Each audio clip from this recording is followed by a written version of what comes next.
अपने इलाके में, मोहल्ले में, शहर में, कस्बे में, जहाँ जहाँ परवरदिगार आपको तौफीक दे, अपने दुखी बहन भाइयों की मदद करें।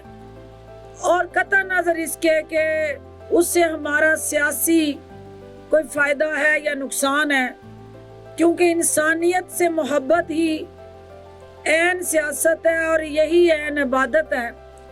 और जो इंसानों से मोहब्बत करता है, अल्लाह की मखलूक से मोहब्बत करता है, अल्लाह उस पर हमेशा राज़ी रहता है और इंसानों के ज़रिए अल्लाह तक आप आसान अंदाज से पहुंच सकते हैं।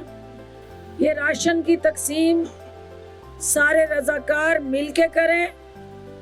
1000 से ज़ायद राशन पैक जो हैं बजवात में तकसीम करेंगे।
ਸਾਡੀ ਇਹਨਾਂ ਨੇ ਬਹੁਤ ਮਦਦ ਕੀਤੀ ਹੈ। ਇਹਨਾਂ ਨੇ ਸਾਡਾ ਬਹੁਤ ਤਾਮਨ ਕੀਤਾ। ਇਹਨਾਂ ਦਾ ਬਹੁਤ ਬਹੁਤ ਸ਼ੁਕਰੀਆ।